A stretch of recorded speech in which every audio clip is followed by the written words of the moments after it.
Masaya ka ba? Oo naman. May sikreto ako. May sikreto ka? O di sabihin mo sa akin kung ano ba yung sikreto mong yan?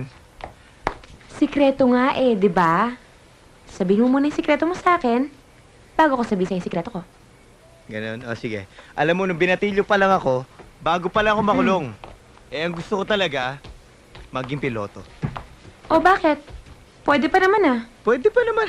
Malabo na yun, no? Siyempre, meron na akong record. O ikaw, ano naman yung sinasabi mong sikreto mo? Buntis ako. Buntis ka? Mhm. Woo! Buntis! Nakabo kami! Tara, gawin natin kambal! Ano? Ang bilis naman. Ngayon na, gusto ko ngayon na. Pwede ba? Pwedeng pwede.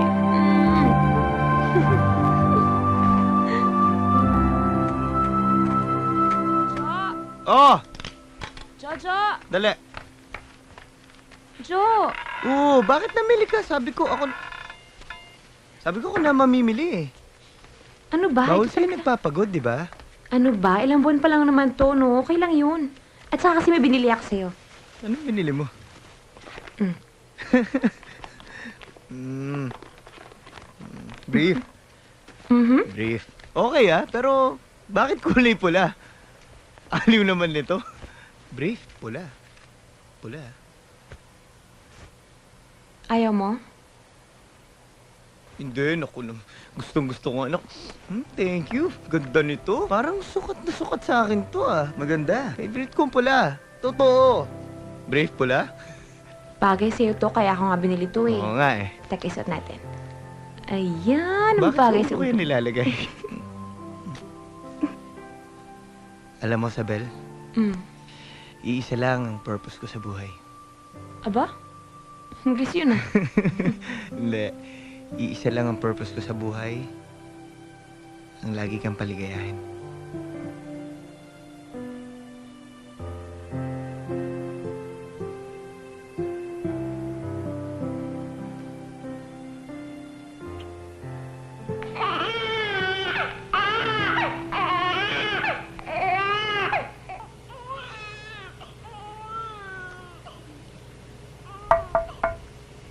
Hi!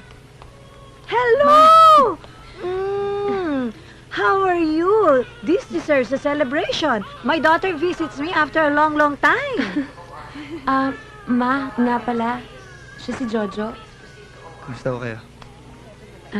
Pasensya na, nangangamoy gamot pa ako. Kapapaanak ko lang sa isang kambal eh. Imagine, doble-dobleng blessing nun sa nanay. Ang sikreto kung bakit mukha akong bata lagi, kasi sa bawat oras na ginawa ng Diyos, ang hawak ko, mga bagong panganak na sanggol. Imagine the blessing!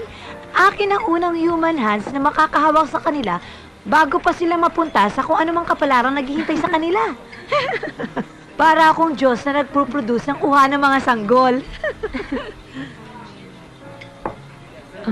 Ma? Buntis ho ako. I'm so happy for you. Wow! Double celebration pala to. Akala ko nang magmadre si Isabel, hindi na ako magkakaroon ng pagkakataon magpaanak sa sarili kong anak. Bibigyan po namin kayo ng marami, apo. Hindi mo magugustuhan ang sasabihin ko. Ayoko sa'yo para sa anak ko. Ma, Makikilala mo rin ako. Prangka akong tao. Okay lang ho yun. Siguro mas kailangan yung ganun para ma-challenge ako. Mapatunayan kung gaano ko kamahal talaga si Isabel. Dati kang bilanggo, hindi ba? Nakapatay ka na ba ng tao? Hindi pa ho. napagbintangan na si Jojo, ma. Ako kasi ang belief ko, ang tao hindi nagbabago. Yung surface lang ang nagbabago. Pero yung loob, kung ano siya, yun pa rin siya. Binabastos niyo na si Jojo, ma eh. Okay lang. Hindi okay yun. Halika na. Teka. Sorry. Ganyan ka naman lagi, ma eh. Babastusin mo mga bisita ko, tapos magsusorry ka. Kaya hindi ako magkaroon ng boyfriend noon eh. Lahat na lang inibistigahan mo. Teka. Di ba nakarami ka rin ng boyfriends? Eh bakit ikaw? Nakailan ka ba? Tara na nga, Jo.